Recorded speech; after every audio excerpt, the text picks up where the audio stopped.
Izzet Delver League with a really straightforward classical build. We are running 19 lands. We are playing the 8 normal fetch lands. You can split them up or just playing for Delta and for Strength to hide your deck archetype maybe a little bit. We are running the full wastelands and one basic island, and the 19th land is the surveillant, and for the 18th land we are running an additional 9th fetch land. There are some lists which are playing one Demons, so we are running just 9 fetch lands because I think Demons is not really needed. You can maybe running for Sculling Tarn, splitting the fetch lands up and running one mountain, but I think it's a really solid land base. We are running 4 Mishra's Bauble and also the 4 normal Brainstorm and 4 Ponder to keep the deck running. Then for the threats itself, we are playing 4 Delver of Secrets, not 3, not 2, we are running 4. So no Tamio split, just old school Delver.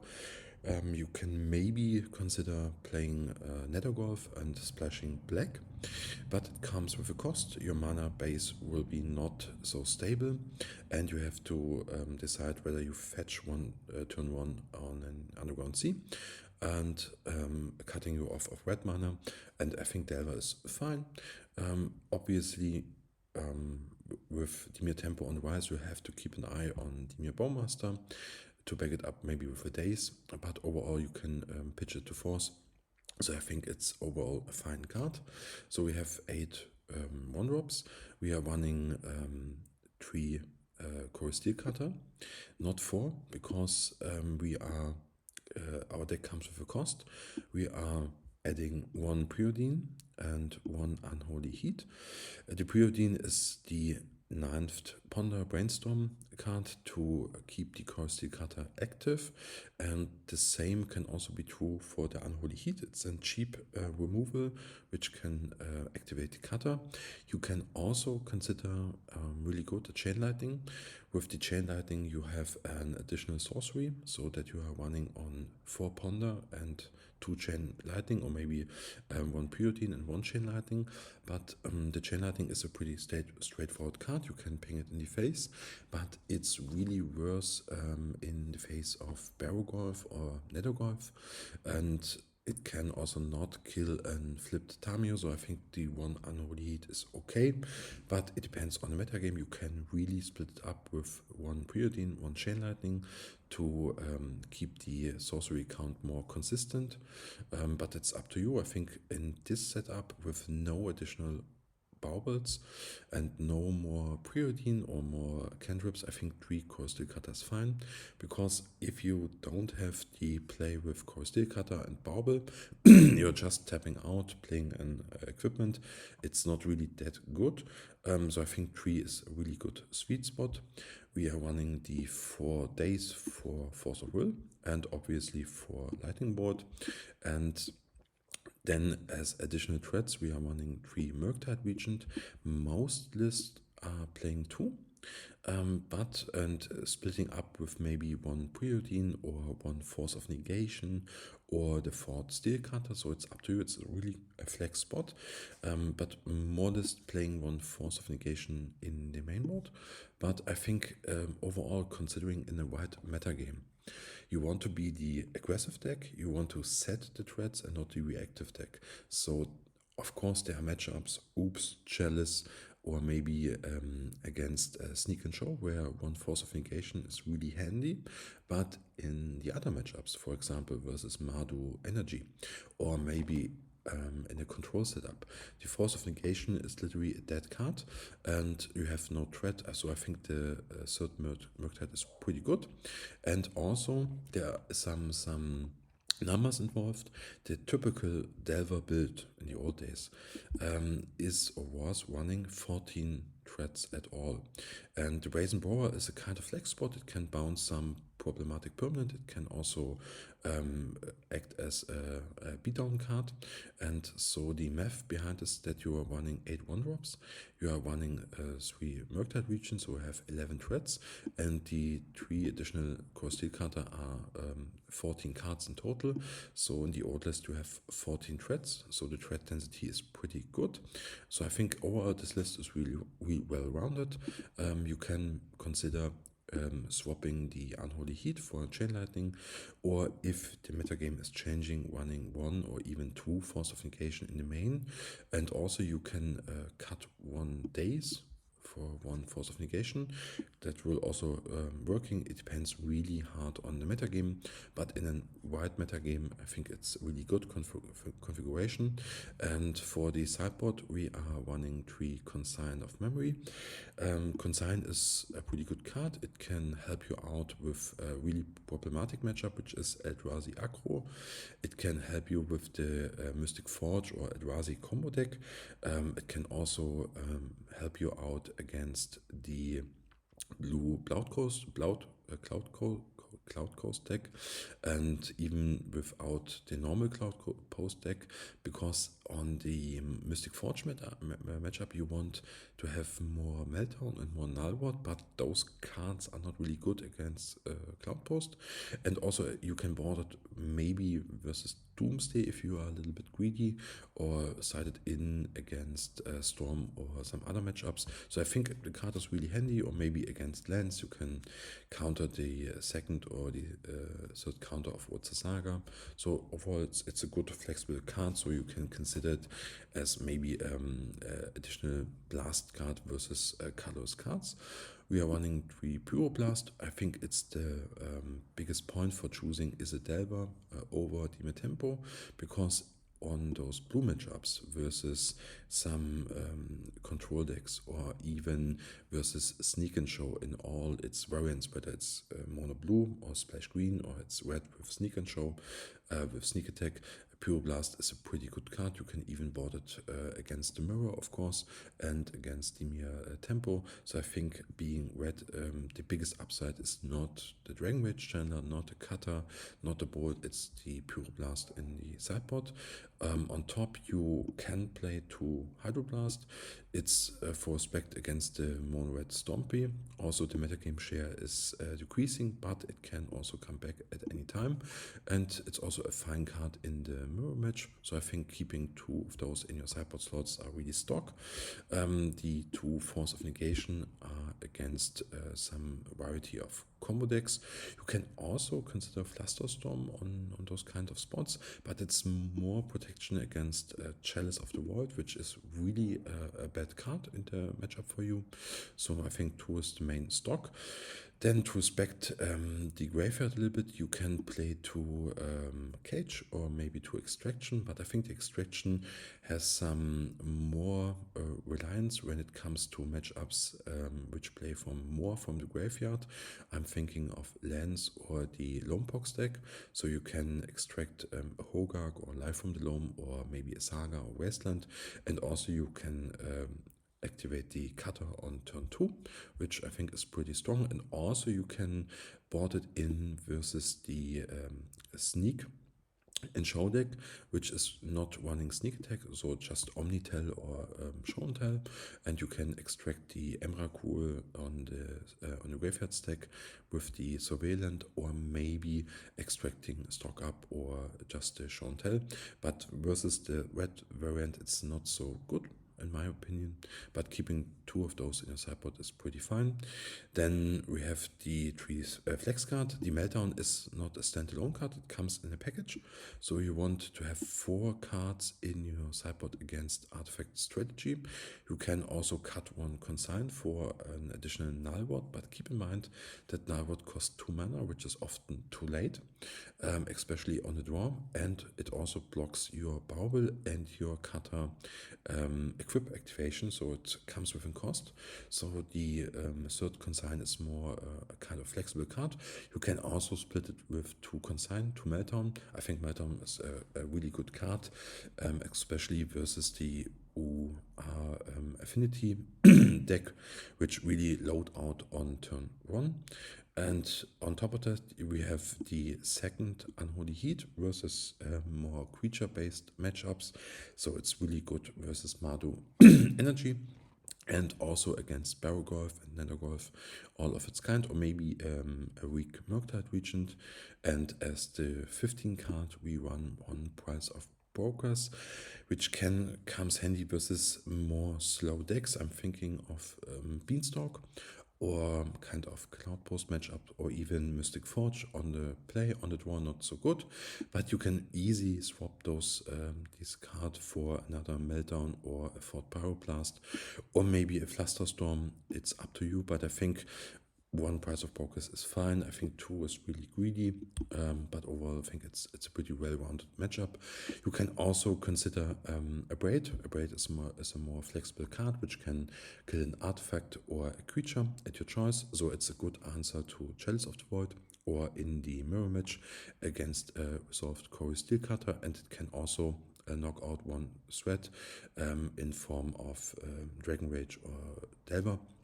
So I think you can easily see the Price of Brokers as a Braid, but it's up to you. So a Braid is a good card, but overall it's not as a standalone card. It really depends on the situation, but I think the setup so is a good fine setup for running in the blind. If you know your metagame, you can easily make adjustments in the Price of Broker slot and in the Unholy Heat slot. If the Dimir Tempo is reducing, you can easily swap those cards, maybe more for Chain Lightning in the main. But for now, I think it's a good setup to run in the blind. And let's see what we face for matchups with this deck. So welcome to round 1 of our league experience. We are playing on the draw versus an unknown opponent. He opens with a forest, and he makes no turn 1 play at all. So it's our turn. And here we have the choice to fetch an volcanic island or going for the basic island. I'm going here for the basic island because I'm feared of maybe lands, wastelands strategy, and I really want to play the following cards: Ponder, Brainstorm.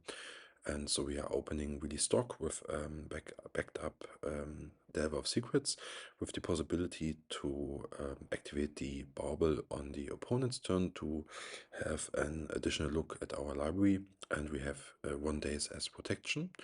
And our opponent is resolving here a card which is called Birthing Rust, a ritual. I'm not sure, I'm really unfamiliar with the card, so I took my time to read the card here and thinking about whether it makes sense to counter it, and I'm thinking it's a kind of combo and just going for the days here, because the enchantment needs a creature, but I have no removal in hand, so I'm just going for the days. It's pretty obvious in my opinion. And on the end stat, I hopefully activate the bauble and look at our own library, and we see a Murktide region, so we want to draw that first and then activate the Delver. And here comes to the technical issues of MTGO. I wanted to draw first, but I messed it up on the stack, so the Delver resolved first, and then I took the draws. It was not intentional, it's just sometimes not so intuitive on putting abilities on the stack. And so we declined to reveal the Murktide, and we drew the Ponder, so our mistake or technical mistake has an impact on the game. Our Delver didn't flip, and we are resolving the Ponder here. We see 3 lands. I think it's fine keeping those cards on top. And so we are drawing at least 2 lands, which are 2 fetch lands. So our Delver will not flip. We have the ability to brainstorm in our next upkeep if needed. And also those additional lands doesn't matter because we can fetch cards which we are not needed, away with the one of those brainstorm, and we have the ability to resolve a Murktide also on the second turn if we like. So our opponent is casting a Cable Therapy here in the blind, so we're not dazing that obviously, and he names Force of Will, so he has maybe some kind of combo which he want to protect against counter. And so I'm going here for the brainstorm because I'm feared of any kind of combo, because my thought was that we can resolve a small Murktide, but if our opponent cleared the coast, he's going for some kind of shenanigans. So I really want to choose the safe route in brainstorming, flipping the Delver, and have an additional ponder or brainstorm if needed for an emergency Force of Will. And here we have the ability to play the ponder or brainstorm.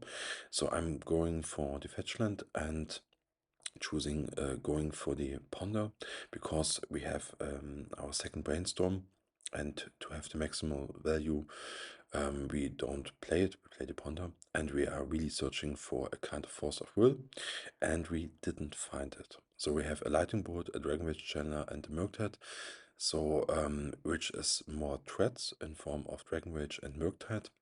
We didn't see any kind of creature, so the Lightning Bolt is not that attractive, and the Murktide can be, but we have one in hand. So I'm going here for the draw because I think the shuffle in the blind is not so optimal. So we have a safe route if our opponent doesn't kill us. And my thought were that he doesn't cast anything with 2 mana, so maybe the days is enough. And if he doesn't combo off, we have a really good clock on the next turn with Dragon Rage Chandler and an additional Murktide Regent. And so I kept the ponder. So he's resolving the Cable Therapy on the known brainstorm and activating his ability to gaining more lands. So we have now the option to shuffle our library as well. We have a Lightning Bolt and a Murktide Regent on top. So I'm going to take the shuffle here to put those cards away because Lightning Bolt doesn't do anything, and the Murktide Regent will not solve it because our opponent has a lot of mana. So he's either casting this turn anything good or at least next turn. I think it's more likely that our opponent casts something on the next turn, and he goes for the Murktide Regent, which was really unexpected. So our opponent is intending to shut down our clock. And here we are going for the attack. And our goal is here to find a protection with maybe a big creature. So we are at least resolving the Dragon Rage Chandler. And we can also put the Delver on the battlefield because we are going either way to casting the Brainstorm to find the Force of Will. So the Delver Secrets is pretty free to cast here. We will pitch the Days. The Days as a standalone card will not help us much. So keeping the Delver is not good. And also, so we have 9 power in play. And if our attack goes through, Lightning Bolt is lethal. So playing the Delver is closing the game faster, and so we are playing more to our outs. Our opponent plays a land which I'm not familiar with, so I took a time to read the ability of the land, and we'll see what our opponent is casting here. I'm not familiar with his deck, so I'm thinking it's maybe a big creature or some kind of maybe creature natural order, I'm not sure, but let's see what he's going to do. In the meantime, I take time to read the land again to make sure that I understand the card properly. And he's opening with a Bowmaster, so we can play our brainstorm response. We will do it because I think it's just a testing for a counterspell and also to knock out our unflipped Delve of Secrets. But there's not much we can do. So we are playing Brainstorm and looking for Force of Will, not for the Bowmaster, for the threat after the Bowmaster. So the Delver on top can go away, and we are drawing 3 fresh cards. And we didn't find the Force of Will. So we're putting the lands on top and crossing our fingers that we have an additional turn to live. Bowmaster will resolve. Our brainstorm in hand is pretty dead at this point of the game. So let's see what our opponent is doing here with his left 4 mana. And he's casting a Boseiju, which is really good for us because it allows us to shuffle away our brainstorm cards. So our opponent is really helping us out here. We took the Surveillant to get a fetch. Look at our library, we put away the fetch land and take a fresh draw in the blind. So not really impressive what our opponent is here delivering. It's just Bowmaster and the Boseiju. And now we find the Force of Will, so the game is pretty locked down. We just attack 2 times, counter anything which he will cast, and just say, take the win from here. So here I'm making the same play as last turn, because the days is not come in handy, so we can pitch the force with the days or the brainstorm, and we can cast the brainstorm as an emergency brainstorm to find maybe a lightning bolt. And also, if our opponent has some kind of removal here, we have an additional threat to come in the air. And our opponent is here casting some kind of big unknown dragon. I just take a time to read the card and say, okay, just counter it. It's pretty easy. And we counter it here with the brainstorm. So that if our opponent is casting maybe some other card we can counter, but it's not the case, and we took game 1 from here. So the missed technical click on not flipping the Delver on turn 2 doesn't punish us. And here I'm considering what to sideboard against the opponent. So it's some kind of mana ramp strategy, which is mostly green and red. So I'm maybe considering Consign and Hydroblast. We didn't see any Urza's Saga, just Boseiju. So I'm considering here Hydroblast, but I'm really not willing to board anything out. I think the Brazen is okay. Lightning Bolt on the land creature is not good, but on the we saw a Bowmaster, so at least Lightning Bolt has a valid target. So you can consider boarding out the Unholy Heat, but it also kills that kind of dragon. So I'm not willing to make here any changes on the main board and just send it again for the second game. Our opponent is starting again. We see a hand of double lightning bolt, ponder and daze. It's not optimal. We do not have any kind of threat, but I think it's better than just to mulligan. And our opponent is opening with the veteran explorer, or a pretty good start. So maybe a wasteland could be really good. And we are casting a Delver of Secrets, which is backed up by Days. So a cable therapy from the opponent will really punish us. He can take a peek with force and then took the lightning bolt and has the Boseiju to pay for the days. So our position is not really strong here. Our opponent offered the trade, we decline, and we are just crossing the fingers that he doesn't have the cable therapy. So he's resolving another. There's no need for days here because it implies that he doesn't have the second land. We took a look at the Delver, which wields Fetchland. We take the draw, and we are going here for the Ponder. And the best thing to find is the Wasteland, so that we can counter the Cable Therapy, maybe, which is in hand, if we find our opponent a land. And we find the Wasteland, we are stacking it with the Murktide on top. You can stack it with the Lightning Bolt to flip the Delver faster. But this game is not about being a fast clock, it's being about winning or losing. So the only line we win is that we keep our opponent away from sacrificing those explorers. And for this kind, I really want to have the Murktide first, because it makes more pressure. We have double lightning bolt on the flipped Delver, but it's arguable that it's not a good play at all. So our Delver will not flip with the known Murktide on top. and we draw the Murktide, obviously. And now we don't want the third board on top, and we just do not attack here at this point, and we take our time to do just nothing. We have a day's backup, and our goal is here to ping the board at the end step, fetch, and then cast our Murktide and win the game from here, and maybe flip the Delver on the way. So at the end step, first things first, board on in the face. So we have 3 cards in our graveyard. We could or should sacrifice the fetch land here, which I missed. And there's no, I didn't miss it. I flipped it intentionally because the lightning bolt was on top. So we do not want to flip here. Fetch the flooded strand. And now we are casting the another lightning bolt or surveillant. You can do it both. I took here the line to go for the surveillant first, but it would be wise to just fetch the other land and then go for the surveillant at last. It's a minor mistake, but it could decide the game if our opponent finds a way back into the game with a swamp or some kind of lands.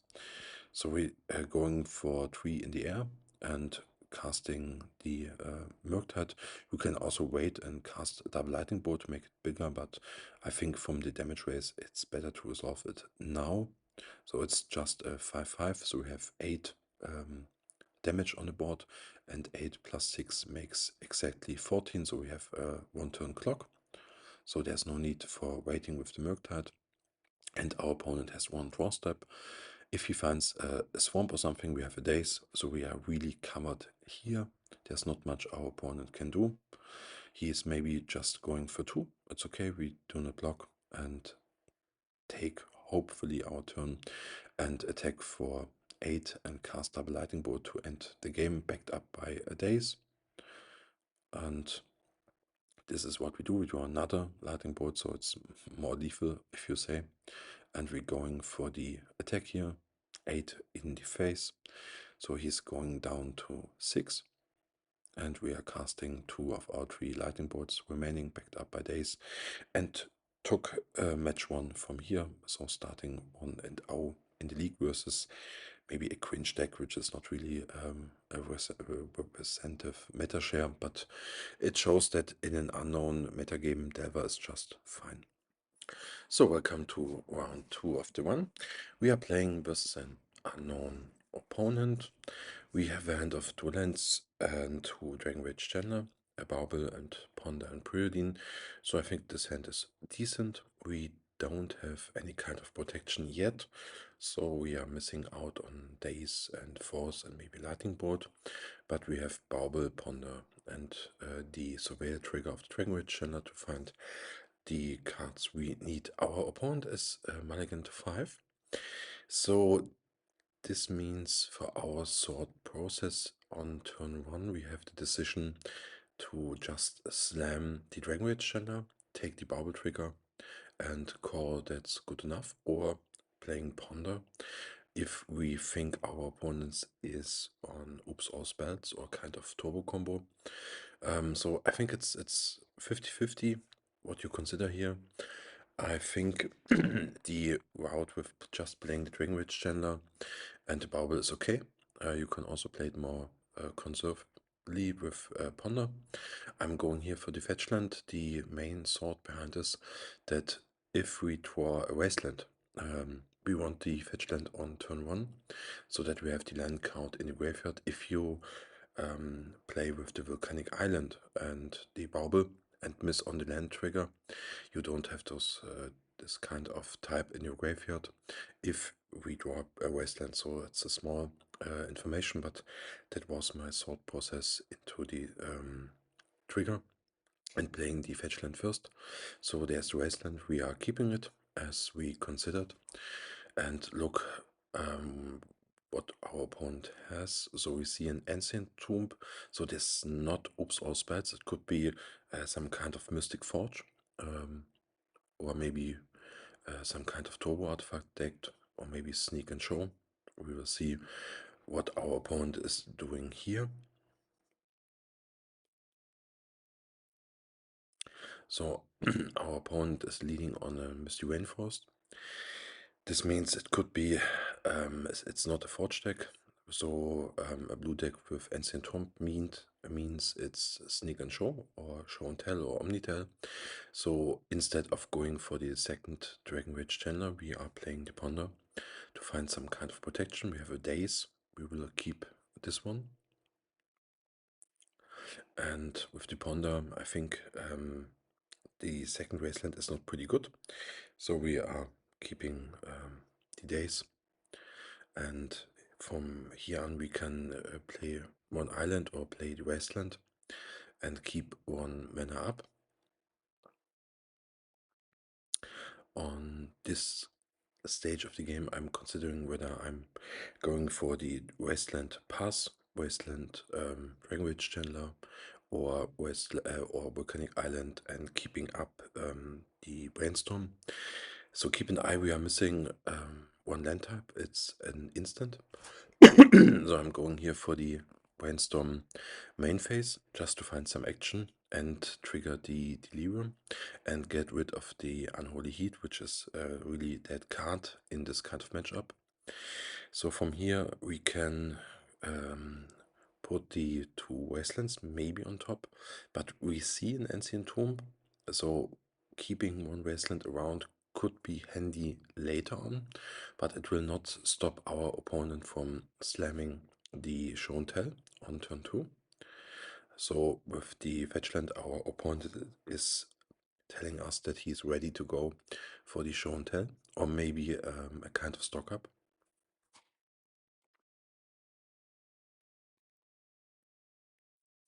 So we are keeping the Wastelands on top, going to our attack step, and I think drawing one Wasteland is fine. So I decided to not play the Bauble out, instead play the Bauble on the later turn to have more surveil value with the 1 or 2 remaining Dragon Rage Chandler in hand. And so we are guaranteed to draw minimum one Wasteland. If we have two days, we can surveil one Wasteland away, so just keeping one Wasteland around. My plan was that if he's going for the Show and Tell, we can daze, draw the Wasteland, and cut him off of the Ancient Tomb, but instead our opponent is playing the second Fetchland and a Lotus Petal to back it up. So our opponent is telling us that he has the patience to play not into days. So next turn he has 5 mana, so there is maybe a Show and Tell with counterspell backup, or maybe sneak attack coming. So our days is pretty worthless at this time. So I'm going in the middle here. I'm playing the second Dragon Rage Chandler and going for the Preodine to find a Force of Will. We found one, so we keep that on top. And on top of that, we have the one Bauble more, and so we have maybe finding another blue card so that we can slam Force and Daze. Because with 5 mana, the Daze has some value because he needs 4 to cast Sneak Attack, and with the Daze, we can hinder our opponent on putting a creature in play. So I'm keeping any blue card which one of the two Dragon Rage Chandler will find. And here's a Delver. It's a blue card. We keep it on top as feeding for the Force of Will.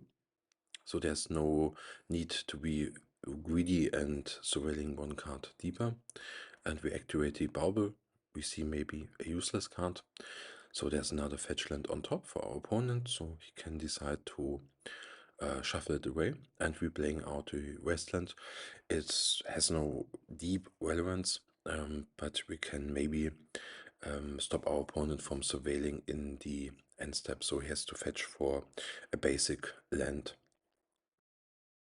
And he does, he fetched for the island, so no surveil trigger here. We draw the Delver of Secrets, and now it's showtime. We have a decent clock on the battlefield, and see what our opponent is cooking with.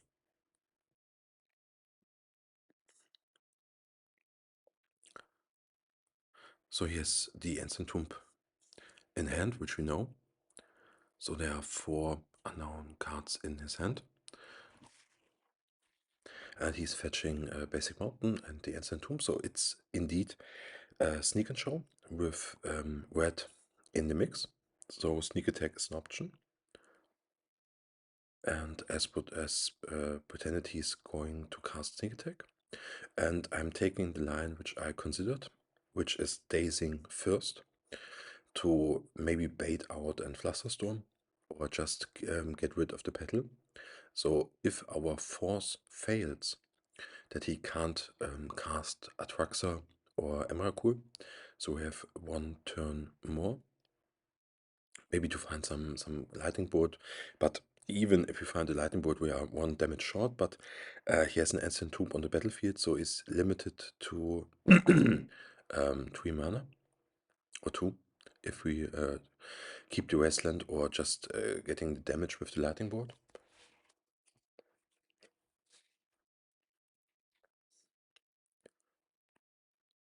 So our opponent is thinking here, so maybe he's thinking of casting Flusterstorm, or he's thinking about maybe he has some Spirit Guide, or just considering whether he should take some action before the Surveil. And we find a Ponder. I think Ponder is a okay card, but we have to ask ourselves, what card would we like to find on our next turn? We have 6 damage on the battlefield. We may be going to cast a Wasteland, so Ponder is not the best card which we can find, but it's an option for maybe more, maybe a Lightning Bolt, or maybe a Second Daze could be good if we Wasteland and get rid of the Lotus Petal. So I'm considering here really long whether I should keep the Ponder around or go for a specific card which I need. I think every decision is okay in this spot, and I decided to get just rid of the Ponder because I need a specific card, Days in particular, and there's a second Ponder, I'm getting rid of it because when I get rid of the first one, I get rid of the second one, so I'm committed to that. Our opponent is sacking his Lotus Petal, and then we are going to force and hopefully see 2 fresh cards.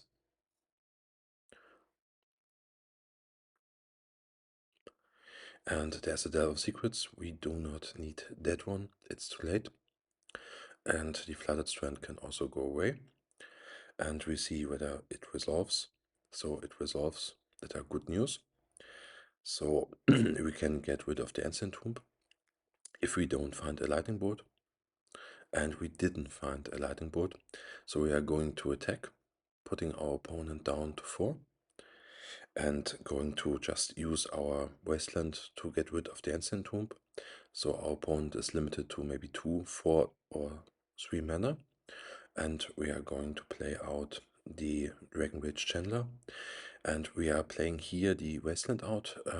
The logic behind this, when our opponent finds maybe an Emrakul, that we have the land in hand to cast a Lightning Bolt from the top, which we draw, or maybe in some niche case a Dragon Rage Chandler, but keeping a land in the hand in the face of Emrakul is pretty important. So we have played out the Wasteland here. Our opponent is casting an, as looks like, emergency brainstorm, which is pretty good news for us. So he needs maybe some kind of show and tell, but I think show and tell is too late, even if he finds an Atraxa. So I'm not 100% sure what our opponent is looking here. Maybe some kind of combination. Maybe show and tell, Atraxa into more Lotus Petal. And there's the Lotus Petal and a Ponder. So I think on this point of the game, our opponent has no valuable outs with 3 cards in hands. So, and he concedes the game. And we are, for the second game, we are on the draw. So I'm signing out 1 Brazen Borer, which is pretty bad, and the full suit of Lightning Bolt and 1 Unholy Heat. And the card which are we looking for are definitely Pyroblast and Force of Negation.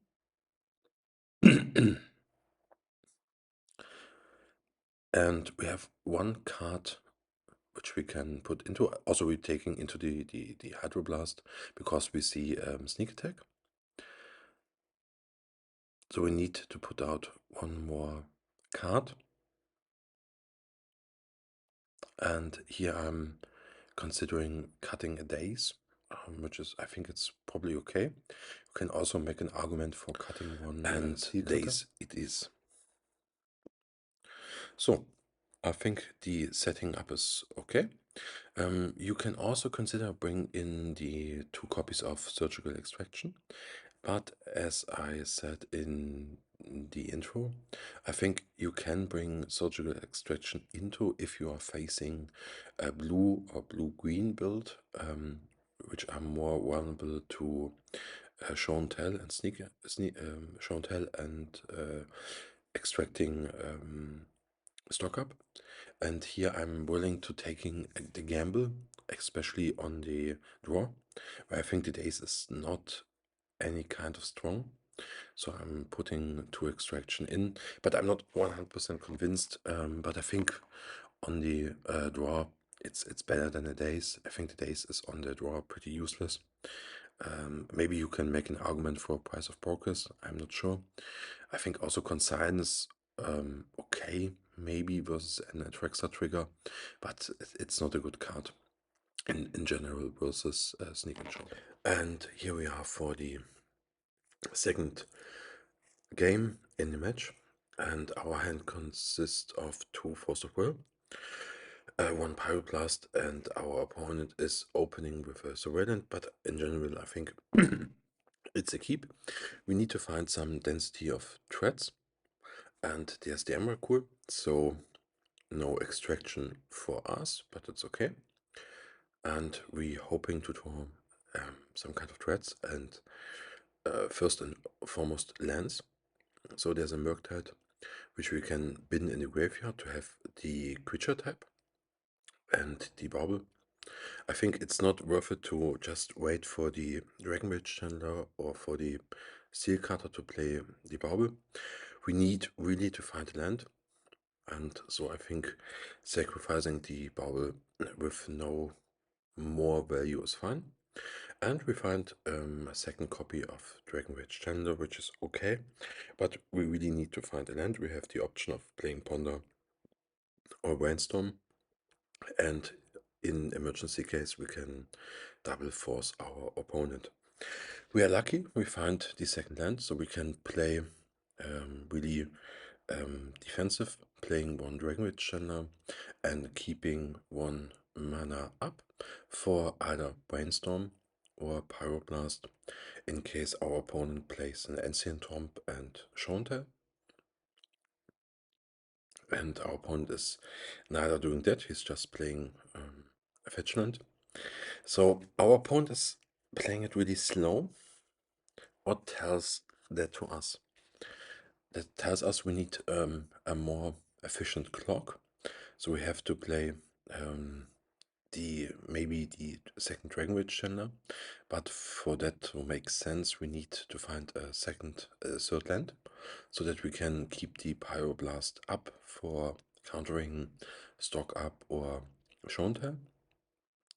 And we find only a Wasteland, but the Wasteland is pretty useless. We have no cutter, and on this kind of mana base, I think it does make sense to keep the Wasteland. But there is some argument if our opponent is going to 5 mana and playing the land which makes spells uncountable to keep the Wasteland. But on this point of the game, I think it's not specific enough, and I'm not keeping or would like to keep the Wasteland. And now our opponent is buying even more time in bouncing the Brazen, so our thought process was to keep the Fetchland available, crack it, and play either Brainstorm or Pyroblast. On this kind, we have no time. We need to crack the Wasteland at the polluted data ahead of time, and applying the Dragonwitch Chandler to the battlefield again and have to rely on double force to keep our clock going. So our opponent can hardcast the Brazen Borer, which is on an which is not in exile but in the special zone, and our opponent is casting a Stocker. I think it's an easy force target, and I'm going here to exile the Brainstorm because we have no fetch land left to make any sense, and we do not want to get Wasteland locked here, and we really need some kind of more threats. And also I'm banning here the Wasteland as predicted. But keep in mind that the 5 mana is coming, and if he has the kind of land, then we are pretty screwed. But more or less, the common list run only one land, so I think taking the risk is fine. I'm not playing around a one-off in the deck, and we're applying pressure. And here we can cast the Dragon Rage Chandler, and also considering applying the Delver of Secrets, which I think is the best option. So we have Force with Exiling Ponder. We can cast a Pyroblast, and if nothing happens, we can crack the fetch land, but we have no Sorry land left at this point. And we see what our opponent is doing here. And indeed, he has found the Mistress Village, which is the land which I was speaking of. And now it's Doomsday time. He is activating the ability and will cast Show and Tell. So it's pretty much lights out. Our only option is that he's putting a Traxxas in, and he does. So no Emrakul. So we can respond on the tracker and casting the Pyroblast to get rid of Atraxa, and hopefully find an instant to or sorcery to flip the Delver on our upkeep, so that we can apply 9 points of damage. And here we have a Ponder, and I think it's okay to keep the Ponder on top to flip the Delver and find maybe, I'm not 100% sure what we are looking to find here. I think we need a combination of Wasteland and a counter. Counter we have in hand, so finding Wasteland is pretty much needed at this point. And Ponder will help us because we see at least 5 cards if nothing will happen. And the Atraxa trigger of our opponent finds a Quizzleband, 2 copies of Atraxa, and Ponder and a Braid. And I'm looking on the list really to keep track which cards our opponent revealed, and take your time on this stuff, because if you are sloppy on the Atraxa trigger and lose track, you can really easily lose the game. And so I'm just matching, okay, which cards he revealed, and he's in the tank about which cards he will keep, and then I will just cross mark the cards which he kept, and just to keep track with which cards our opponent is cooking. Here, I think he probably will keep the Braid and the Ponder, and he kept the Ancient Tomb as a land, Ponder, Quizzlebrand, which is interesting, and a Braid, so he declined to keep the Atraxa.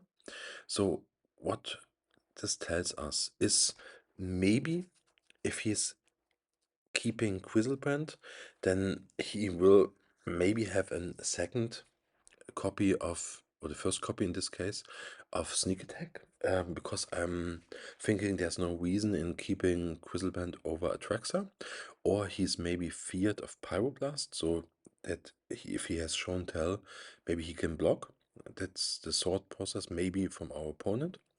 And we reveal the Ponder going in the air for 9 damage. So we have no Lightning Bolt in the deck, we voted all copies out. So we really need to find a Wasteland. Days will not do the job.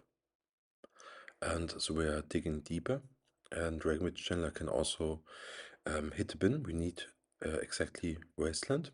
So I'm considering here in just going all in and keeping the Dragon Witch Chandler, which is also an option to apply more pressure, because if he kept the Crystal Pant and he will play Show and Tell, he has no haste.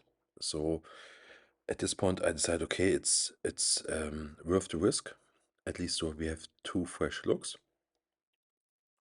Even if he plays the Crystal Band and we find Wasteland and the known Dragon Witch Chandler. So our thought process here is that we want to go for the Wasteland. If we play the Wasteland, we are committed in countering.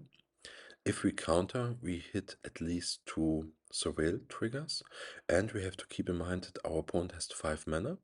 Even if he do not have Show and Tell, he can play a Braid to get rid of one of our creatures, and he can cast Brazen Borer to block at least one another creature. So he can put 6 damage away from our battlefield, and then he's going to 3 damage, and then can deal later with the remaining 1 creature. So I think the order here is Wasteland, Delver, and Dragon Witch Chandler. And I'm going here for the Wasteland on the Mistress Village, and going for counter either Show and Tell, Sneak Attack, or maybe the Abrade or the Brazen Borer. It depends on, I only need one spell.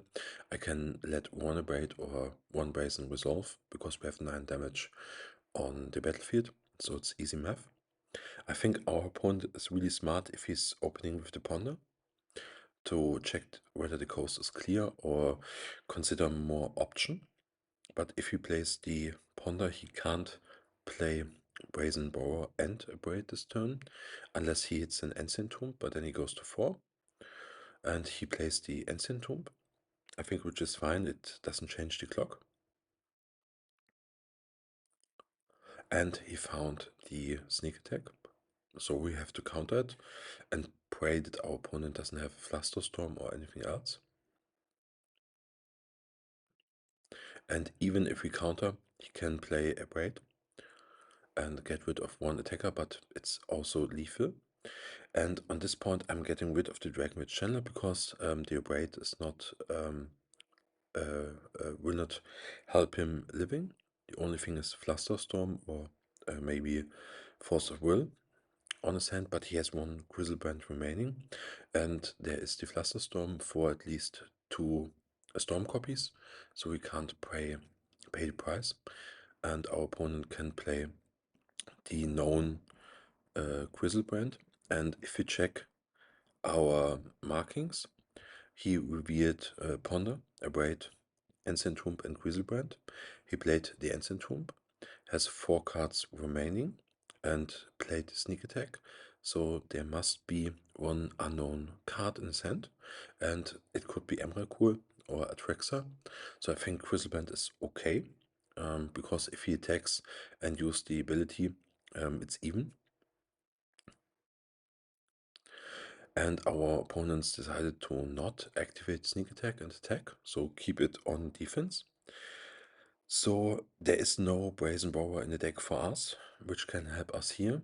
So I'm really looking for some kind of, I'm not sure, Murktide is okay, I guess. So I'm not really sure what I'm looking here. I have no Lightning Bolt, no Brazen Borer in the deck. Pyroblast will not help us, but I think Pyroblast can maybe counter the Ponder. So counter that what comes out after the Grizzlebrand, which will block. And here I'm stopping because I found a Bauble and extraction. So I'm considering here in keeping the extraction and getting rid of Traxa, because I'm not worried about Grizzlebrand. I'm worried what comes after next if our opponent resolve the Ponder and find Emrakul Atraxa. So I'm really deep in the tank here. The second line would be to get rid of the extraction, playing the Bauble, taking 2 fresh looks, and finding just new cards. And I'm really interested in finding the Pyroblast, because I want to counter the Ponder, or maybe a Stock Up, which I'm not sure. And I'm getting rid of the extraction because I'm not 100% sure whether he has Atraxa. And so I'm keeping the bubble and getting hopefully 2 fresh looks in finding the Pyroblast to get through the game, because we have to attack, have to get rid of the Quizzlebrand, and then our opponent basically has to miss out on the sneak attack.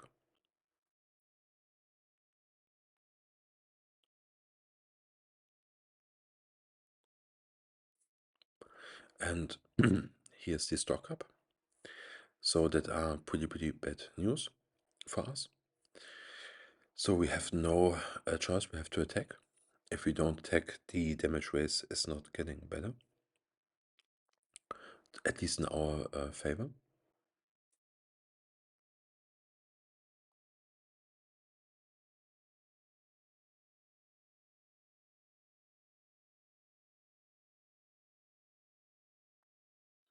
And now our opponent is activating his sneak attack and chooses to block with his Quizzlebrand.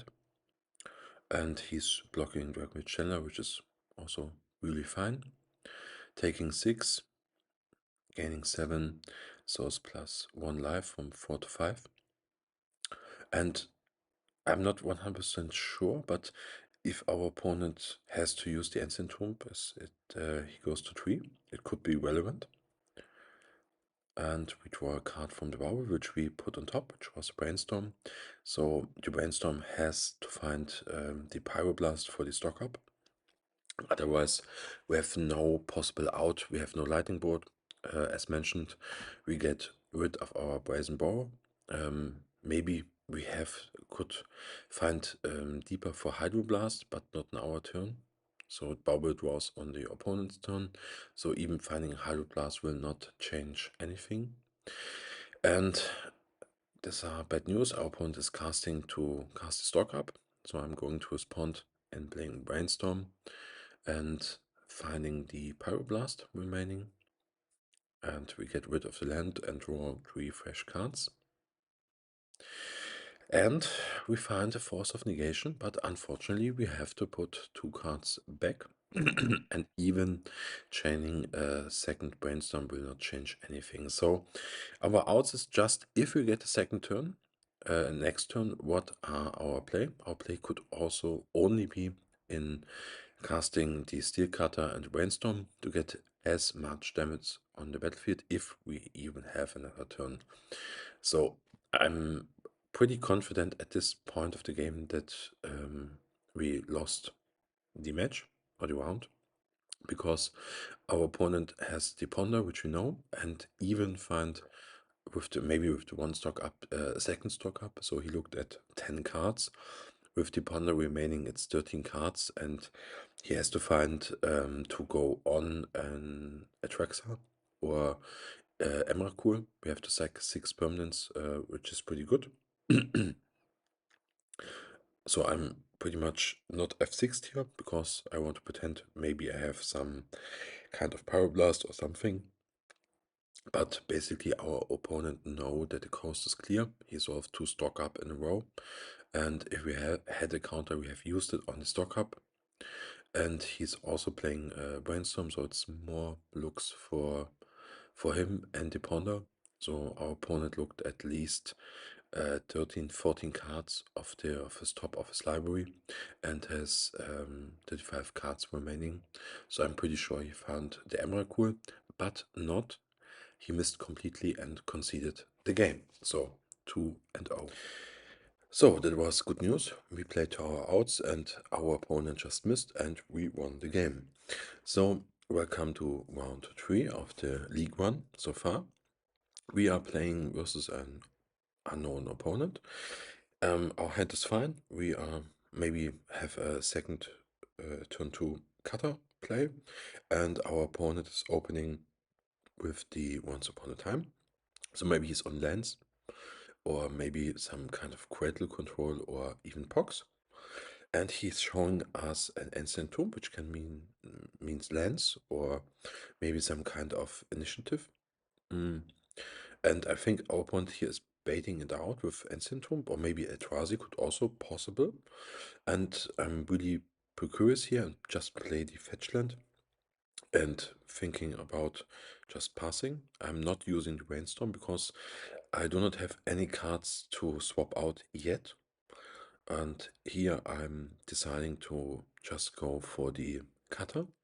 I have the Force of Will and even on days as a backup, and see what our opponent, or how our opponent is responding. He's responding with Wasteland, which is not really useful in this timing setup. It doesn't matter.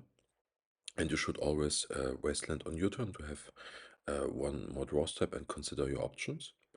And he's casting a Chrome Box, so I'm pretty sure it's some kind of initiative. And I confirmed it with the imprint. And he's going here for the second green initiative creature. So the mana ability doesn't matter, it's just a green creature, which will trigger the initiative process. And so I'm just confirming what it does. Reading the card helps explaining the card, and I'm going just to Force of Will it here. And I'm taking a short break to consider maybe just dazing it to trigger the cutter, but I'm deciding it's not worth the bounce of the land because we need some kind of lands in play to have the utility to play the cutter well. So I'm leading here with Brainstorm. And now we can think of maybe wastelanding. We have the days. Or just going for triggering the cutter and playing maybe Ponder.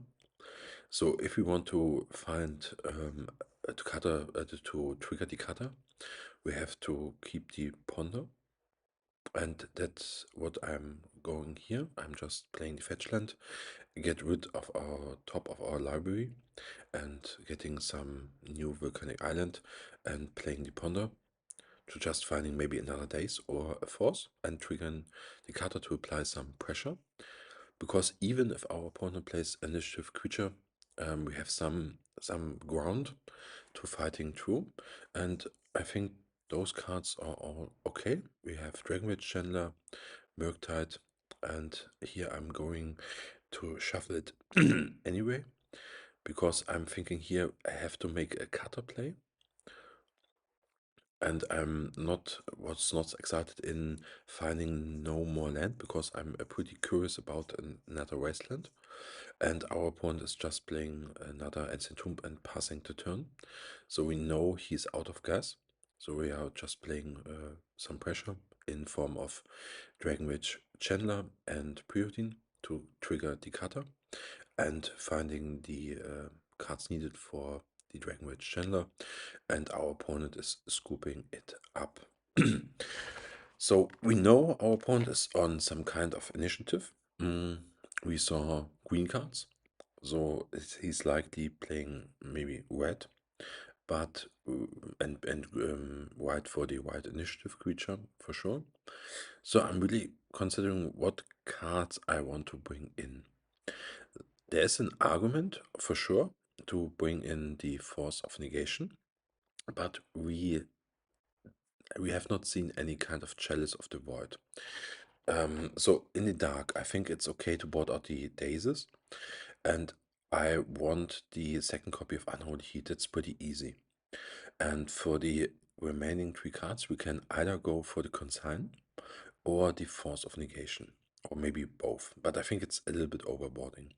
So I'm going here for the Force of Negation and the 1 copy of Meltdown, because I'm really scared of turn 1 Ancient Tomb Chalice, especially on the draw. Because we can fight through creatures, but we can't fight through a resolved Chalice of the Void. So we have Brazen, Meltdown, and Force of Negation for the Chalice of the Void. And here we have the Force of Negation and maybe the Brazen Borer and a Wasteland. So we are pretty protected against a Chalice of the Void, but we are not protected against a turn 1 initiative creature. But that's how the game works, and it gets even worse. Our opponent is showing us the Chancellor, so we can't with he has full protection, but he opens just with an open wasteland and the Chancellor. So I'm going to playing out a wasteland first and casting the Bauble into the Chancellor to get rid of this effect. Our opponent is also wasting in response the second time, so really awkward timing here to do it, but okay. And we got rid of the counter effect using one Bauble. So we are seeing Simeon's Spirit Guide. So our opponent has at least one mana ahead of time. So he can maybe slam some Petal or second Spirit Guide and a Soulland to hit a initiative creature. And we really have to see what our opponent is cooking with. He's leading with a Cavern of Souls. And he is naming, I think, let me just see what he's naming with. I think it's some kind of Archon, which he named, or I'm not 100% sure. And he's playing a Lotus Petal, but it means that our counter spells are getting much worse if the game goes on, or we do not find a second wasteland in time. And in the reason, or in the face of Cavern of Swords, I'm deciding to counter the Lotus Petal because I know of the Spirit Guide and I want to hinder him from casting a relevant creature. And he finds the Soulland and casting the white initiative creature. So I think it was white to counter the Lotus Petal. So unfortunately we can't bolt the creature. She's too strong. And we have to grind our way with hopefully the cutter, or even with a strong Murktide to just maybe block or take the initiative. So I'm keeping here the second copy of cutter because I'm thinking the game is all about grinding on the ground. So counter spells are not more a valid option. And I'm going here for casting the cutter. We could also resolve the Murktide, but from this point of view, I think if we cast the Murktide first, the cutters are too late. And I've thought that maybe on next turn we can cast one cutter and the lightning bolt to get more tokens on the ground, get initiative back, and cast the Murktide on the following turn, or maybe cast a lightning bolt and Murktide. So I like this option more in going cutter first. And our opponent is casting the red creature, triggers the initiative one more time, putting some counters on the seasoned dungeoneer. So we are getting hit at least for 5 this turn and 10 next turn. So our opponent has a pretty good clock, but we have the lightning bolt to get maybe rid of the damage. And with the 5/3 creature on the battlefield, we do not want to slam the Murktide. We want to be a little bit more sneaky, because we have an interesting play available, which is in casting the second cutter and bolting the red creature in the attack step, and then get rid of the creature, or maybe bolting the face. But I'm going here just for bolting the red creature and take the initiative back, because I felt the pressure that I do not have time for the sneaky combat trick also on, and just getting some damage done. So we are taking for 4, taking the initiative. The trigger will not help us at all because we have our basic island on the battlefield, but it is how it is. And keep in mind, if we find another land from the top, we can also cast our Murktide and attach at least one cutter to it.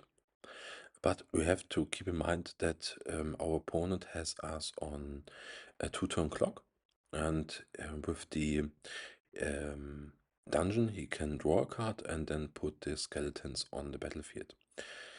So there's no more damage from the dungeon at least. We have our scry or counters available, but we have to find something to get ahead of time, because next turn we are likely dead.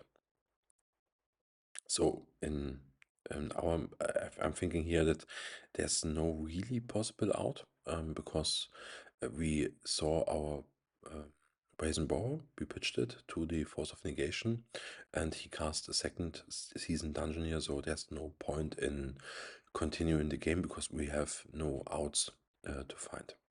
So it's okay. Our opponent played first and won the game, or the round at least. And for the last match, I'm deciding to get rid of the Meltdown and the Force of Negation, because we are on the play and putting some kind of dazes back. You can argue with it, whether it's good or bad, but I felt that you have to switch more your sideboard on the play or on the draw. And our hand is okay. We have a Bauble with Cutter. We can lead with the Ponder, or even better with Island Ponder, or we can keep the fetchland to have more brainstorm value in the future.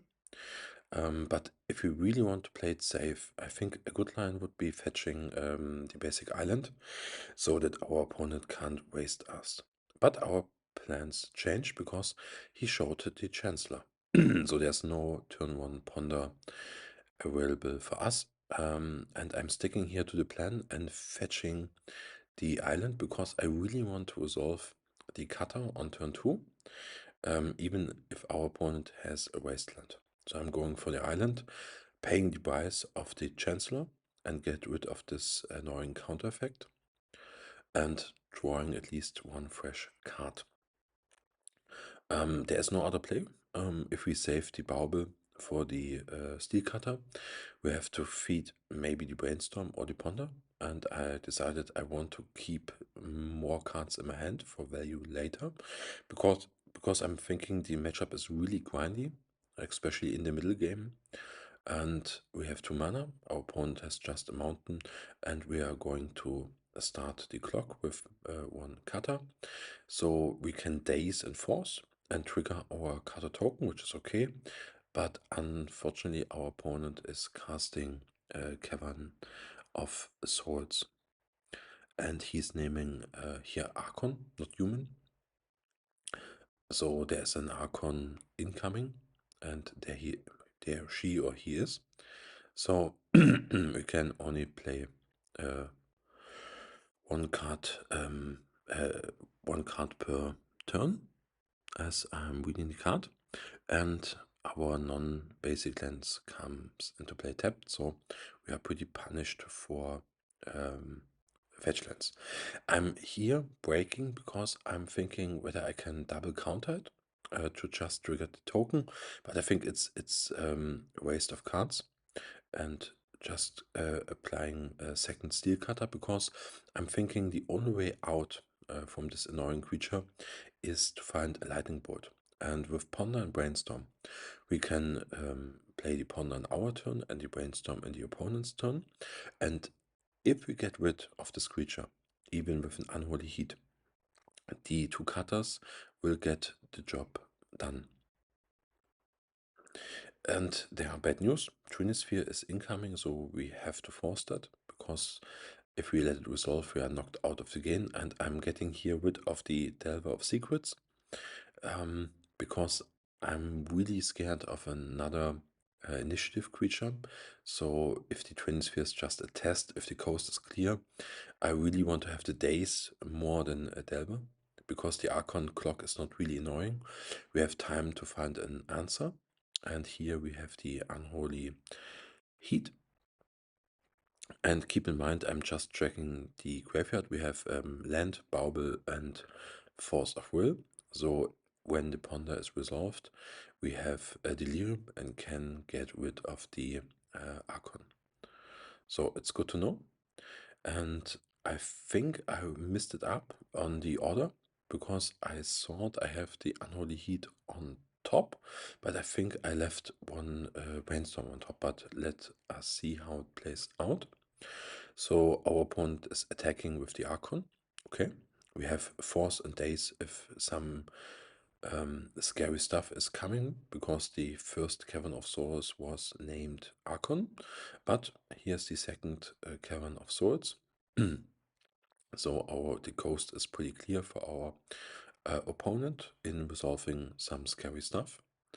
And he has the first initiative creature, the red one, because it dies to a lightning bolt, I think.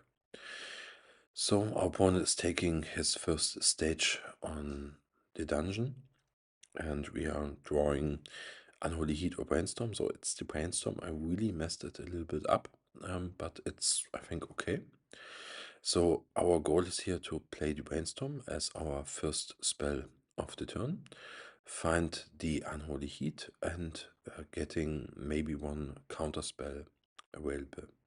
So we have at least to keep one Force, blue card, and a Dragon Rage Chandler for later.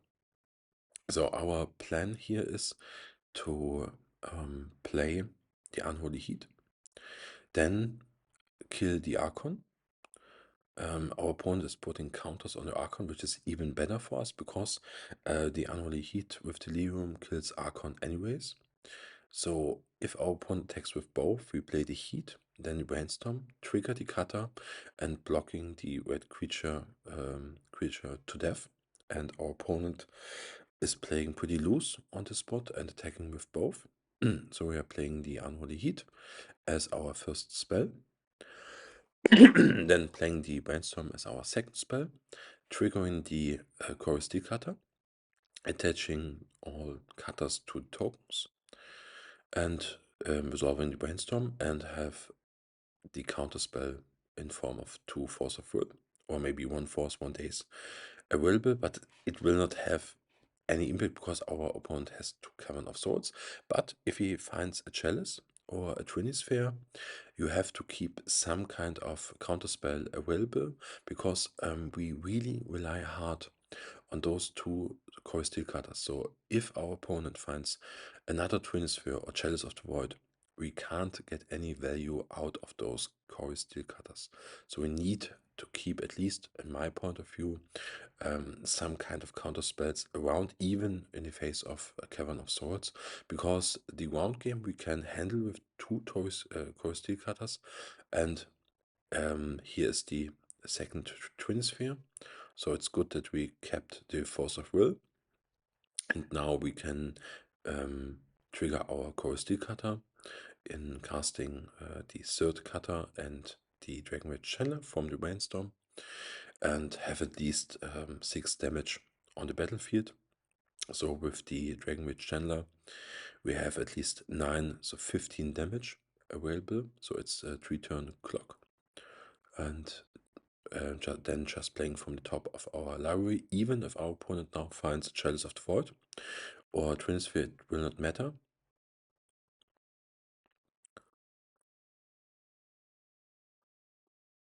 So there's no basic land left, as we know. And if our opponent can't get back the initiative, then we can Forge or Lost Will. And here we have to do the math. We have 6, 9 damage available, so 11 with the 2 counters. So it will not change the clock. So we're probably going to Scry. And our opponent is considering something here.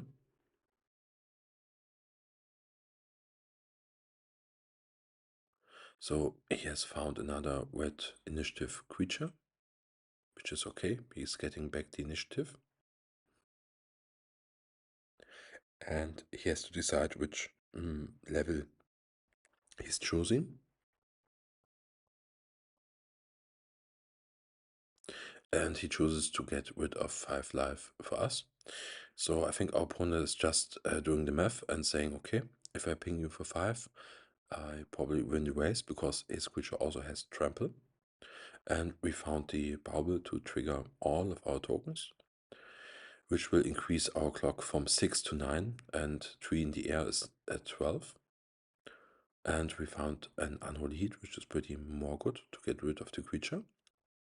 So we have 6, 9, 12 damage on the battlefield. And if our opponent blocks, then the creature trades, so he's invited to not block and just take it.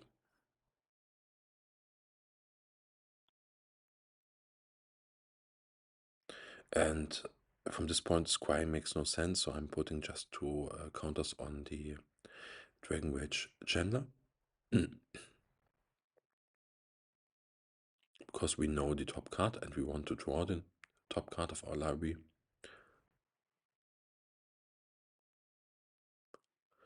And here I'm just missing with the stack technical clicking. And here we draw the Unholy Heat, and if we get rid of the red initiative creature, it should be game. I think there's no out available for our opponent to get rid of this situation. And keep in mind that he can't use his Ancient Tomb as land, so he has only 1 creature drop available this turn.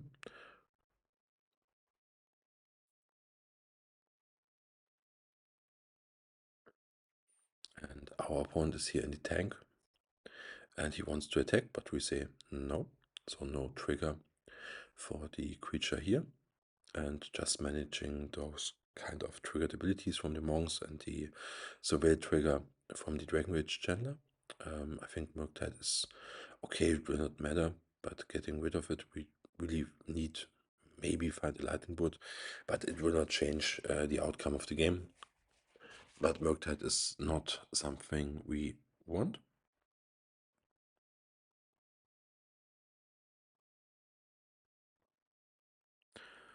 And our opponent is thinking deeply here.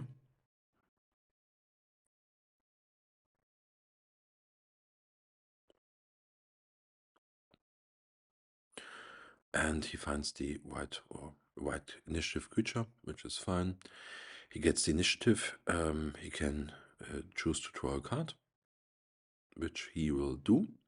And there's no out. If he taps the instant tomb, he's dead. So I'm not really sure after what he's looking here. And he conceded the game. So, welcome to round 4. We are playing with an unknown opponent, and we are on a draw. We have a good hand. We have a bauble, a cutter, 2 lands, Dragon Rage Chandler, Daze, and Brainstorm, which is a pretty good hand. Our opponent is opening with a scrubland and a sword size. So this implies that our opponent is on some kind of maybe Mardu energy, or some kind of Stompy or Deafen Texas. So I'm thinking of maybe the human package, or maybe some blinking, but we will see. We are opening here with the fetch land first. The thought behind is if we draw Wasteland on our second turn, that we have the land type also mit available, but you can also lead with the volcanic, but we have at least 1 fetch land for the Brainstorm available, and just casting really stock, Dragon Rage Chandler, Bauble, take a peek, and have a Daze as backup, and there is the black and white Surveillant. So a pretty slow start for our opponent here, and we have a clock implied. If our opponent is casting an Orcish Bowmaster, we will daze it to protect our Dragon Rage Chandler. And let's see what our opponent is doing here. He's casting or playing a Wasteland. He's playing pretty smart. He's playing a Swords to Plowshares with 1 land open. It doesn't matter, you can play Wasteland first, waste the island, and cast then the Swords Plowshares, because Daze needs an island to bounce. But it doesn't matter in the end, but it's more a technical term. And from here, I'm just leading with the Brainstorm, because I really want to wait, but I'm feared of Orcish Bowmaster. If our opponent do not have untapped land or Bowmaster, it's fine. And here we find more lands, which is not pretty good. But we are stacking those lands and hoping that our Dragonwitch Chandler will get the job done. And our opponent is taking his time to considering his options, what we can play, and he decides to play the Surveillant tapped. So this could mean that he's also feared of days and is slowing down his game plan to play it safe against safe and not playing maybe an Orcish Bowmaster into days. Or it could mean that he has no land available, but he took some time, so I'm thinking that he has an untapped land and is just playing smart around days. And I'm just casting here the Dragonwitch Chandler. And keep in mind that we have three types in the art. We have the artifact in form of bauble and steel cutter, and one land and one instant. So to get delirium, we need to find a sorcery or a creature. So Orcish Bowmaster with a land could be pretty good, but we can Unholy Heat in response or fetching for our own Surveillant. And our opponent is just casting a Wasteland. So I'm really smelling Bowmasters here, but I'm taking the risk in sacking the Fetchland and going for the Surveillant.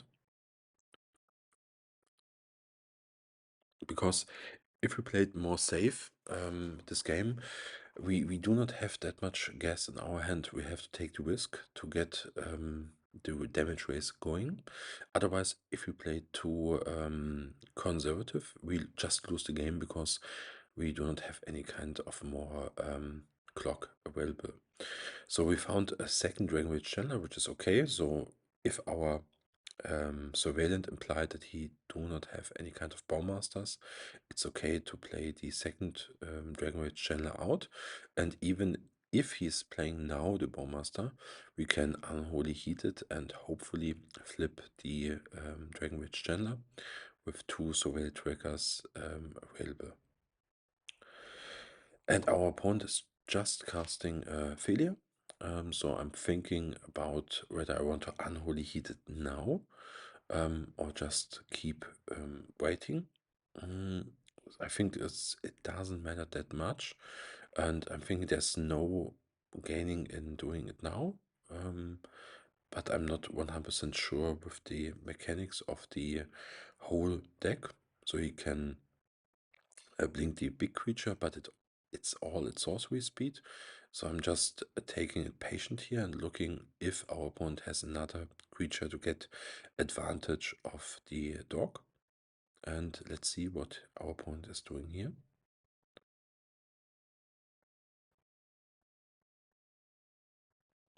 So he's taking some time. And he also has the whole time the wasteland open. He doesn't use it or is not intending to use it now. And it's really hard in the tank of what is his order in the game. He leads with a Guide of Swords. So it's some kind of energy blink, Death and Texas mix, I think. And here I'm considering an Unholy Heating, the dog. And I think this position is pretty interesting because our opponent has the priority and he is casting the cat. And on this position, we have two ways to lose the game. One scenario is that he is making the engine running with energy counters token, or that he finds some threat with the Phelia, because if with the blinking he triggers the Guide of Swords. And I'm thinking pretty long about which creature to take out. If I take the Phelia out, I'm protected against blinking and comboing and blinking out maybe a Bowmaster, but if I just take out Ophelia, I think the cat in combination with the flipped Dragonwitch channel, which have to attack, will get me down and buried in tokens. So I think that it's the safer route to just kill the Guide of Swords, and let our opponent keep the Phelia, because otherwise we are losing the battle, because we get buried in tokens, lifelink, and in bigger creatures, and our creatures have to attack, so we are losing on board, and we have no choice. If our Dragonwitch channel are flipped, we have to attack, and so I'm taking out the Guide of Swords and let our opponent the cat and the Phelia available. But you can make a case that it's better to get rid of the dog. But I think as the points which I mentioned, it's the better solution or idea to get after the Guide of Swords, especially on this kind of board state, because we have potential 6 damage in the air and missed on the surveil triggers. And here I'm thinking about dazing the cat, and I think it's pretty good because our daze is not getting better, and we really need those Dragonwitch channel to flip, and I'm even using my surveillant to make sure that our Dragonwitch channel will flip on our next turn to get the damage race starting, because the clock is not in our favor, and we found the Murktide Regent for our missing type, so Dragonwitch Chandler are online, and our opponent will pay for the cat with the opening wasteland.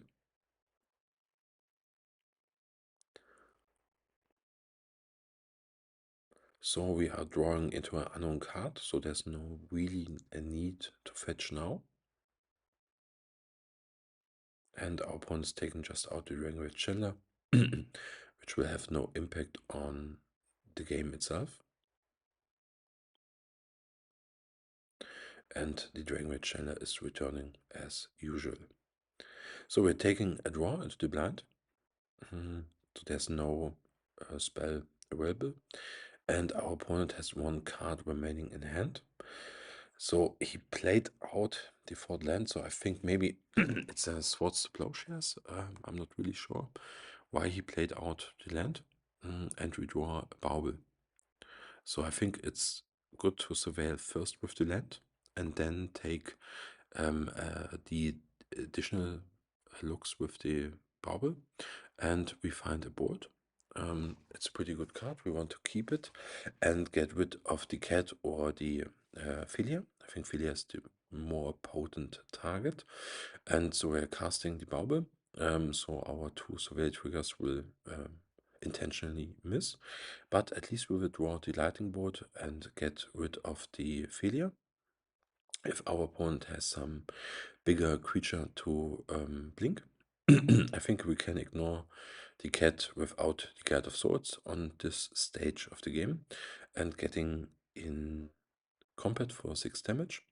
So we need at least 2 another turns. There is an argument for bolting the face if our opponent is using a fetch land, so keep that in mind.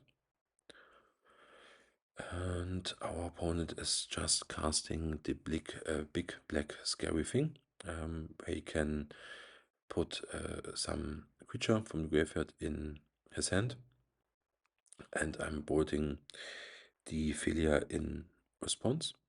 It's not really needed, you can wait until the combat step. So I think this was too impatient from my side. I have to wait, just resolve the trigger and then get rid of the Phelia. And let's see what our opponent finds or picks with the trigger. And he found an Ajani, which can be pretty scary, but we didn't see any kind of red permanence, so the flipped Ajani shootdown is not so scary on this deck, or maybe he doesn't show us the red. And he has another Guide of Swords. Okay.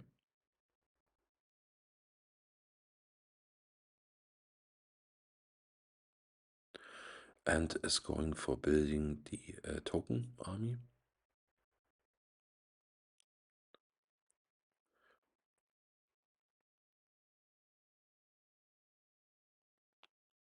And we draw the Brainstorm, which we know. So we are casting Brainstorm and just looking for maybe Lightning Bolt, Murktide Regent, just anything to get the job quicker done. Wasteland will not do it. So we will pass on Wasteland counterspells entirely. So second Wasteland is not attractive for us. And there are 2 Force of Will. And here's an argument to just keeping 1 Force of Will. So if our opponent has something to follow, maybe Swords to Plowshares, it's good to keep at least 1 around. And we are going to fetch, and the plan here is to ponder. If we find a blue card, we have a force, and on the other hand, we can find a lightning bolt. So the ponder is free because we have 5 looks. So we are pretty sure that we find a blue card in at least 5 cards. So I'm stopping here on the core steel cutter because I think it's an interesting card on this kind of board state.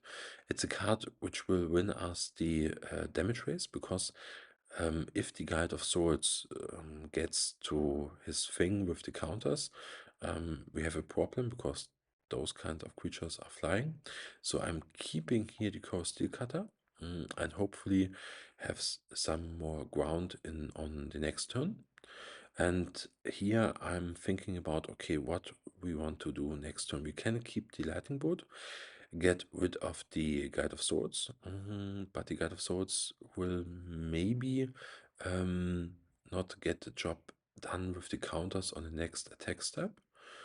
So there is also an argument for bolting now, but I think it's not the best way. The better way is to take the Delver. So we have a card to pitch into the force. And with the Corey Steel Cutter, we have 2 spells played next turn.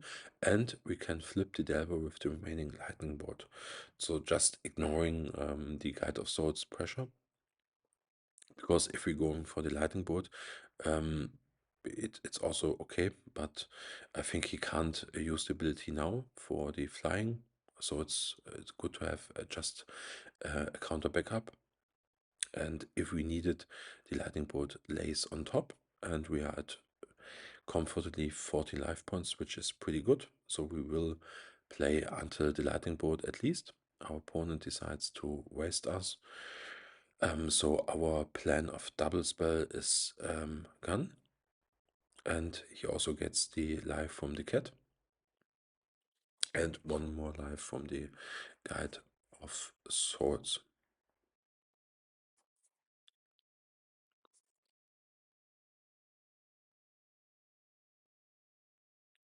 So here we are pretty punished for not maybe putting lightning bolt a little bit more aggressive on the state. But that's those kind of matchups play out. You take some risk. Maybe you are playing too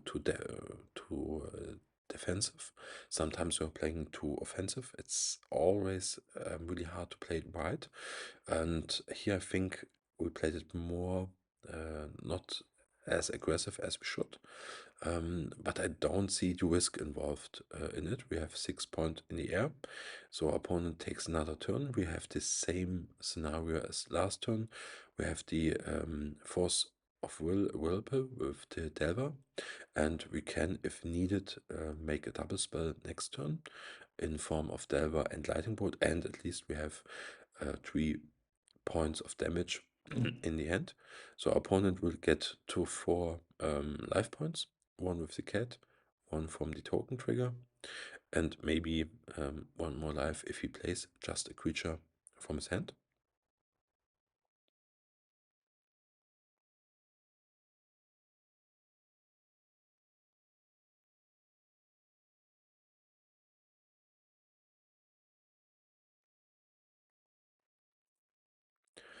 and our opponent is just thinking considering his options here.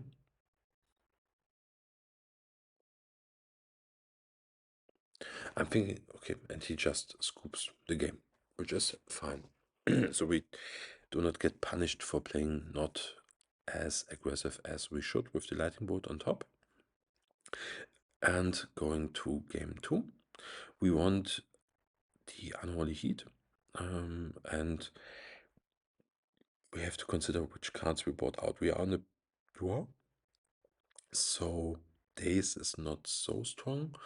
Brazen Bower is okay. I think it's not the best card in the matchup.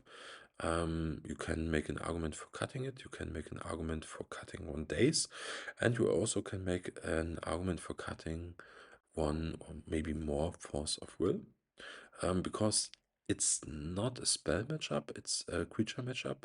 So Force of Will is naturally card disadvantage.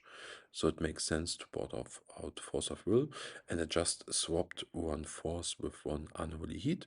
You can also maybe make an argument for Consign to trigger some Phelia triggers, but I think it's not worth it in the end. We have a good setup for this matchup in form of Core Steel Cutter, and we just have to rely on the strength of our deck and just 1 Force for 1 Unholy Heat to get the job done.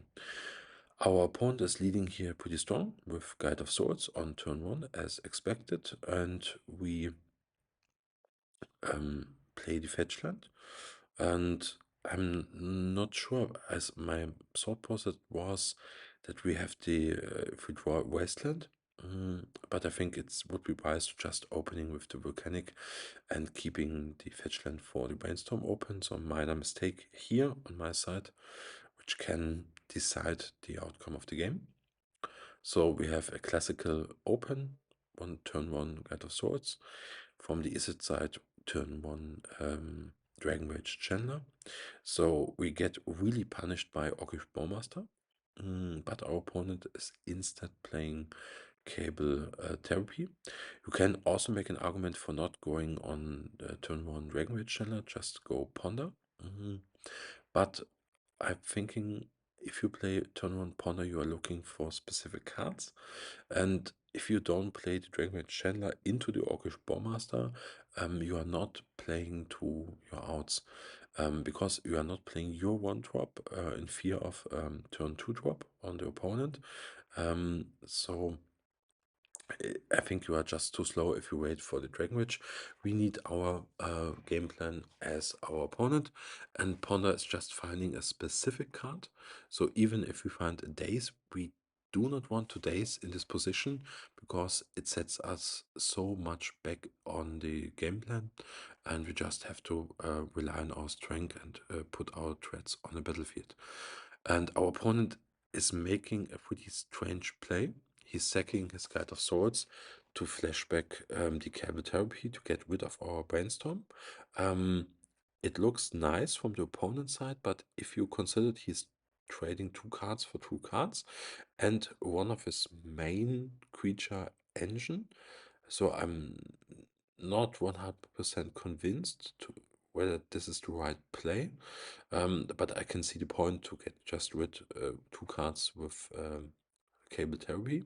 So I think it's understandable, but I'm not convinced it's the right play because the Guide of Swords is his engine card. He gets energy, he gets life, and the life really comes in handy in those kind of grindy matchups. Our Dragon Bridge Chandler is not flipped now. We have land, instant, and sorcery, so we're missing out on artifact and creature. But our opponent had a second Guide of Swords, so maybe this play makes then more sense, but I'm really convinced that he drawed this turn. So we can play Brainstorm or Lightning Bolt, and I'm going here for, I'm thinking the Lightning Bolt because I'm a little bit feared of Orcish Bowmaster. But if we think of Orcish Bowmaster, then bolting the guide is useless. If our opponent has the Orcish Bowmaster, I want to play the Brainstorm in response. So playing the Brainstorm in Bowmaster's bad. Playing Lightning Bolt is also bad because then we can't resolve our brainstorm. So I stopped in my upkeep and then played the Lightning Bolt, because if our opponent has the Orcish Bowmaster, we can brainstorm in response. And that is what I did. I just stopped in the upkeep. But then I got a little bit confused because I thought maybe have I to do it in the upkeep? Or is it wise to just make a natural draw, because then I'm missing one surveil trigger, but I have one more land available if I find something with the brainstorm. And here we have the fetch land, which is good because if we play brainstorm, we can fetch away cards which we do not need. And I'm now playing the lightning bolt, as I mentioned, or not. I'm just changing my mind. I think the thought process is that I want that our opponent is playing his Bowmasters first, um, because if I bowl the Guide of Souls, the Bowmaster is sticking. I can play the Brainstorm in response, but Bowmaster is really, really kind of hurting and developing with more cantrips. And so I thought that if our opponent has the Bowmaster, I want that he played it first, so have the full decision. And he's playing the stuff of the storyteller. So he gets one token, and every time he generates a token, this thing gets a counter, and he can tap it for one white mana to draw a card and remove a counter which this artifact gained when a token comes to play. So on the first trigger, it triggered itself, it generates a token, gets a counter, and it can be tapped and to draw a card. So our opponent gets one energy because he generated one creature with the token from the artifact and has one mana left. So I think the coast here is clear. No Bowmaster for our opponent, and we just draw two. You can make an argument for brainstorming, but it's not needed because we can change our hand anytime. And here I'm playing the brainstorm to get one delirium from the Dragon Rage Chandler. There's Lightning Bolt. I think it's a good card. We want to keep it and draw two new cards. And we draw one board and one bauble and the Murktide. We know of the board. The board is known. So here have we to consider. We want maybe the second Murktide, but at least we need one more land. So I'm playing out the bauble, getting rid of the Murktide to get to Delirium, so that we can make some kind of pressure. So then we can sack the bauble, because if our opponent has the Orcish Bowmaster, it will not kill our Dragon Rage Chandler.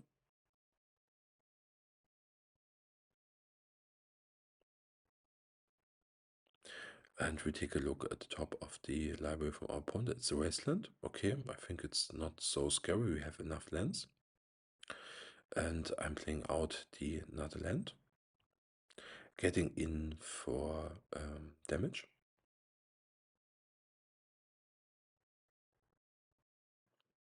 And with the second lightning bolt, I think it's okay to just bowl the Guide of Swords and then remove the lightning bolt and kept or keep the delirium running, because if we remove too much with the Murktide, then our delirium is in trouble and our opponent has likely maybe a Orcish Bowmaster. So I'm thinking with the second bolt in hand, bolting the guide, getting some surveil. For surveil we can bin, so it's one more counter for the Murktide without sacrificing Delirium to our Dragon Rage Chandler. Then we cast our Murktide, keeping enough in our graveyard to keep the Delirium running, and exile the two more instants which we just generated in playing one board, and have one board as a backup plan for maybe a Bowmaster, or just going into phase if needed, or maybe for a Phelia, which can really punish our Murktide Regent. And our opponent chooses to draw a card with his Staff of the Storyteller. we are going to draw our bauble. No Orcish Bowmaster in response. So maybe there is no Orcish Bowmaster from our opponent, or he's not willing to commit it now. We know that he draw a Wasteland. He plays it immediately. So he has 4 unknown cards in hand. He's casting Static Prison on the Murktide as a kind of Swords to Plowshares. But keep in mind that his energy count is 3, but he has, so it's pretty high, but he has no way to generate energy besides Guide of Swords. So it is really likely that we get our Murktide back later. And here's the predicted Murktide. So our sense was right that he had the Orcish Bowmaster. And he's also playing pretty smart. He's playing it with 1 Wasteland up, so he's not casting it into the days, which we had. So pretty good play from our opponent here. But for the part of now, we have no draw, so Bowmaster will not stop our game plan. Sure, we have the bauble, so we can play the board, get rid of the Bowmaster, take a fresh draw from the bauble, and keep playing and applying pressure. Keep in mind that our opponent can't use his Staff of the Storyteller because he tapped it. He played the Prisoner and the Bowmaster, so he had to use his colored mana sources. So there's no draw from our opponent. We take a peek, and there is the silence card, which only allows players to play 1 card, I think 1 card or maybe 1 non-creature card per turn, defeating silence, I think. And Prison takes down 1 energy, so 2 energy remaining, and we draw a Wasteland, which is not useless at all because our opponent has only 2 kind of colored sources. He's playing the Cable Therapy. So the smart play would be to name Days because he played around Days, and if he names Force of Will, then I can't cast it. But he named Force of Will anyways. And there's Arjani. Okay. That one I'm deciding to Days because I'm thinking Days is not getting better at all. And I really want to take another peek at the top of our library to maximize our odds of playing something good, Murktide, and we found a Brazen Boar, which is pretty good in this spot. We can bounce the Ajani, we can bounce the Static Prison, we can bounce the Staff of the Storyteller, and also we have the possibility with our Wasteland to bounce and cast Brazen Boar. So we have to do the math. We have 3 damage. The Brazen can apply 3 more damage, and the Murktide are 9 damage, which is pretty good. And here I'm deciding to play the Wasteland, not to use it now, attacking with the Dragon Rage Chandler as I have to. And here I'm thinking about just playing sneaky and bouncing the Static Prison. I'm sure that the energy count is getting down, but I see here the possibility if we bounce the Static Prison. Oh, our opponent is using his Staff of the Storyteller and is playing the cat before combat. That was pretty bad because now we can bounce the Static Prison for free. Our opponent is not really likely to play this turn again because he used this mana, so he needs 1 land in hand. And I'm willing here to get the risk management done, bouncing the Static Prison, so getting our Murktide back for now. It's just a 3/3 little Murktide, but it can block Ajani without triggering the Planeswalker flip, get rid of the Surveillant, and casting the Brazen Boar as maybe blocker, but there's no good blocks available. I don't want to block the token, but it's 3 damage in the air, and hopefully blocking Ajani down with the Murktide. So even if our opponent has another land available to replay the Static Prison, he has one energy left, so or so, and maybe he has no land in hand and he doesn't have. So we have 9 damage on the board. Our opponent goes to 2, and that's what we are doing here. And I think it's pretty good to use our Wasteland now, because our opponent used his stuff twice, so he's really digging for cards. And if we take out the Scrubland, our opponent can't play the Static Prison and draw a card unless he draws a new land source. So we minimize the options which our opponent had or have, and he scoops it up. So we are ready for the final round. We are 4-0, and we are playing versus also an unknown opponent. We are on the draw. We have Force of Will as protection. We have a Murktide with Brainstorm and Flooded Strand as threat, and Daze as additional protection, and even an Unholy Heat, which is not good versus a Tamio, but it's okay. So maybe a Chain Lightning would be better on the spot. And our opponent is opening with a white-blue or blue-white Surveillant, and is considering whether he kept the card on top or on the bottom. And he kept the card on bottom. He's really satisfied with his choice. And we are leading here on just Volcanic Island Pass. We have no play available. There's no need for main phase Brainstorm. And our opponent shows us Wasteland and Tamio.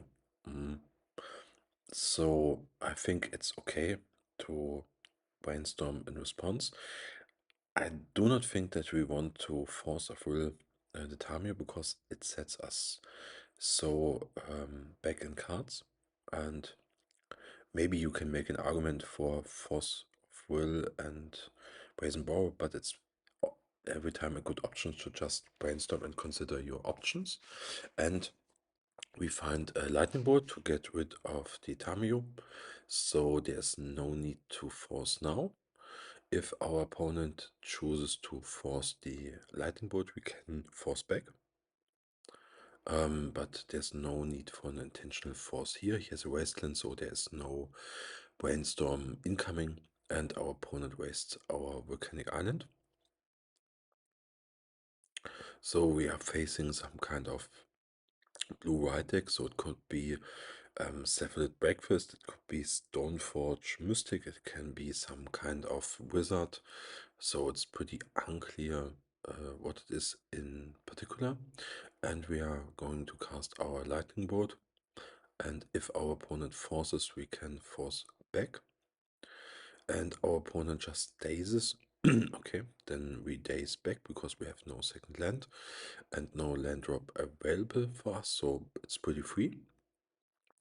And this tells us a lot about our opponent's deck.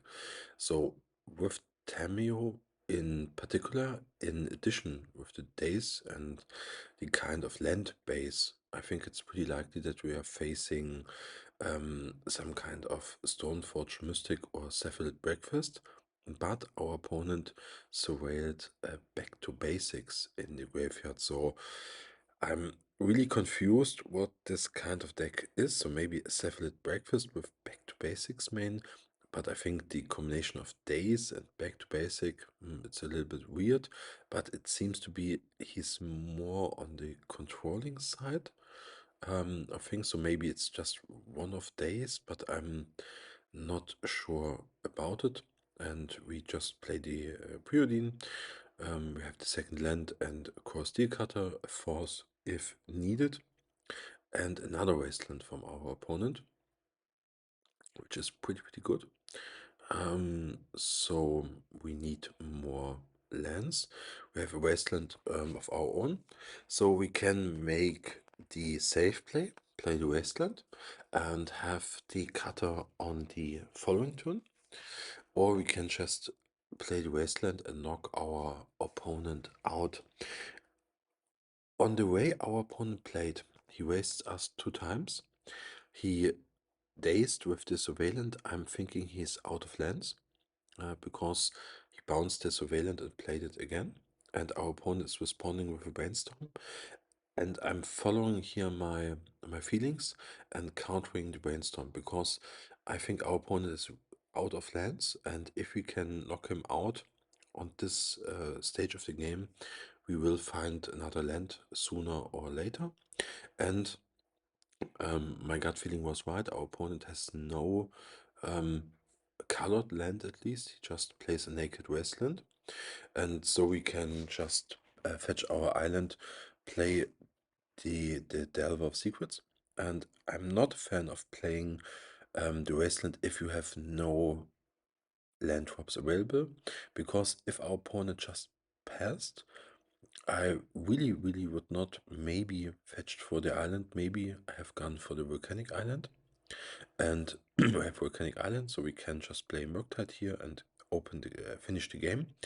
But I made a really huge mistake. I clicked to the main phase and go to my attack step. It was not intentionally.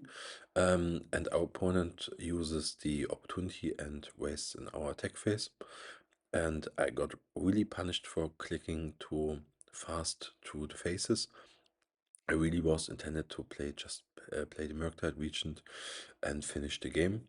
A minor technical mistake, but it will cost me maybe the game at this stage of the game, because our diver will not flip, so we have no good clock. We find the Wasteland, which is more or less useless, but I want to play it out because I want to show my opponent that I have the Wasteland, and that if he finds a fetch land, he has to decide whether he's fetching blue or white. So maybe white for Swords to Plowshares or blue for Ponder Brainstorm. And our opponent just has no choice and draw the Tundra. So I'm going to waste here. I can wait until our turn, but it's okay to waste now. It will not make any kind of difference. And our opponent is playing Swords to Plowshares on the Delver. So if we find a land, our opponent maybe gets punished for wasting his Swords to Plowshares, but I'm not sure whether he has a second one. But I think playing the Swords on an unclipped Delver, I'm not sure, but I can understand the decision from our opponent. Because if nothing happens, the Delver will flip, so or so, and is the threat to end the game.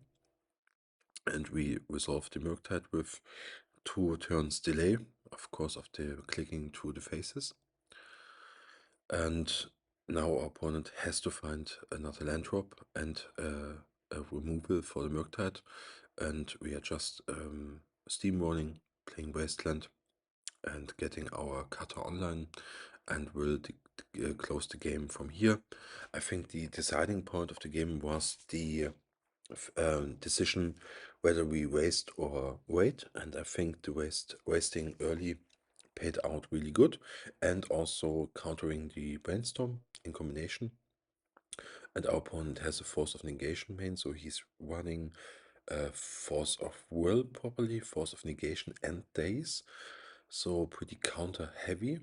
I'm not sure what to expect really. It's because the back of basic really drive me a little bit off with the Daze in combination, but I'm thinking it's more likely that he's some kind of Jeskai Wizard or control deck.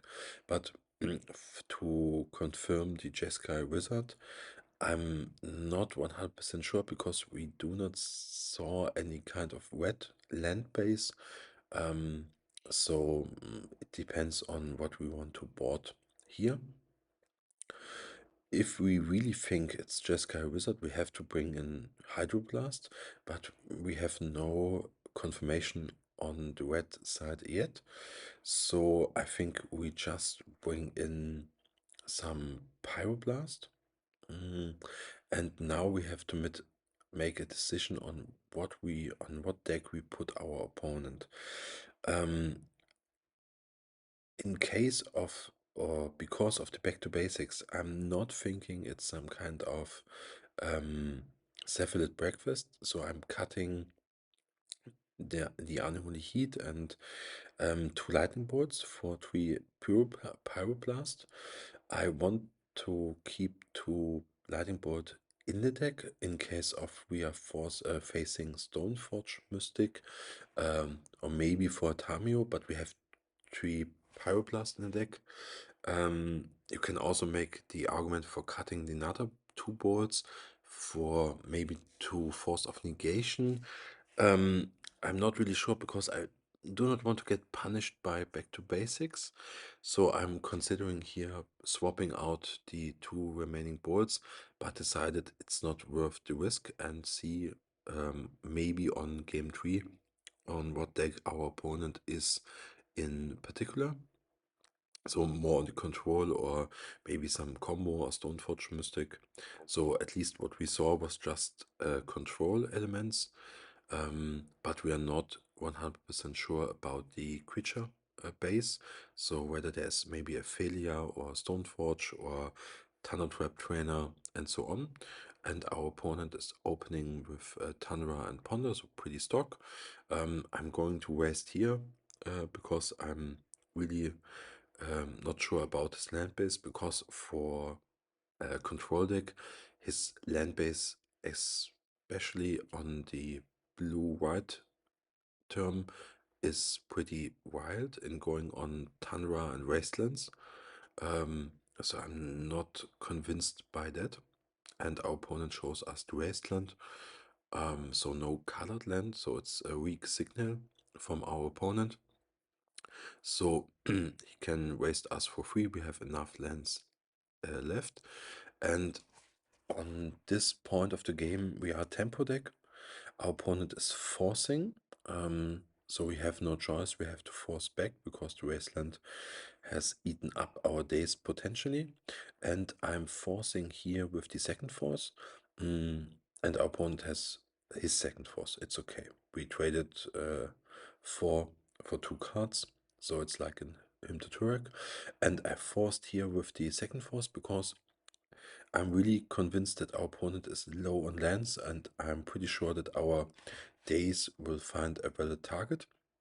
So unfortunately, we draw the surveillance, so we have to play it out. We have no threat, and if our opponent decides to wasteland the surveillance, it's fine. We have 3 another lands available, but we have a weakness because we have no days online. So if our opponent finds a land and a Tamio, we are pretty much screwed. But we are lucky our opponent is stuck on lands, um, uh, at least on colored lands, and we just play our fetch land and pass. I'm willing to daze anything here, a brainstorm, ponder, uh, or maybe a Tamio if our opponent finds a land, but he missed out. And here we have the option to play our Murktide or the Core Steel Cutter. I'm going here for the Steel Cutter, not for the Murktide, or other vice versa.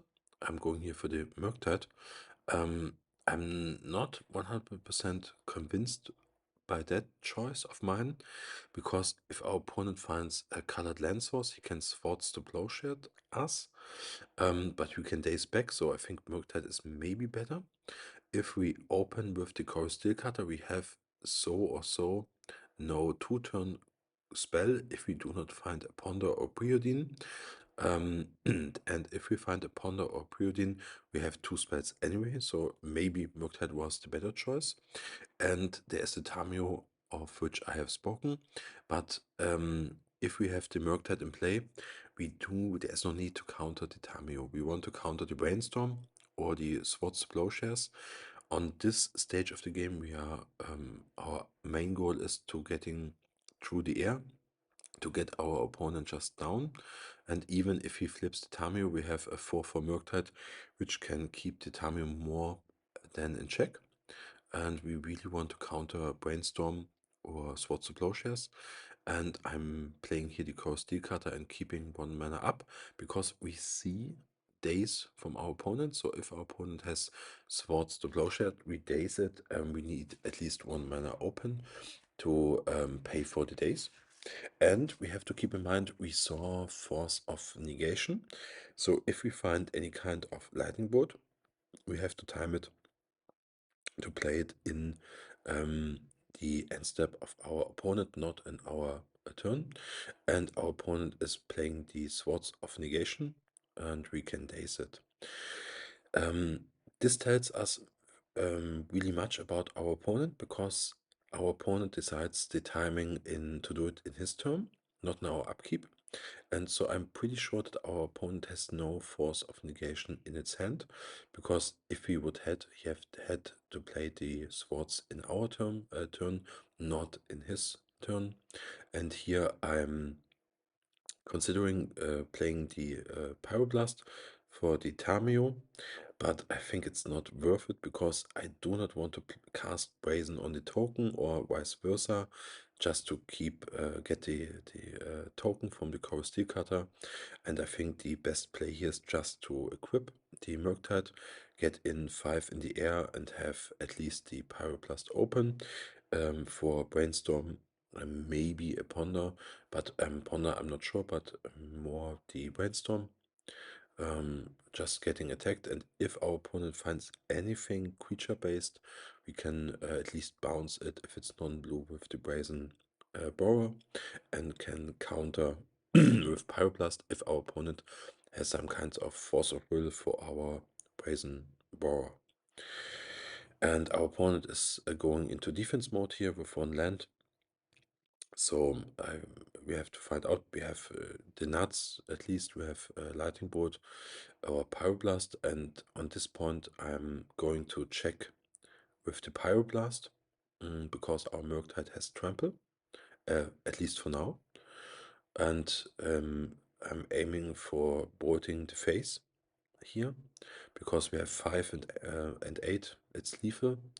And here I'm going just for Lightning Bolt, and even if our opponent has a counter, we get at least a creature token. So we have 4/6 damage.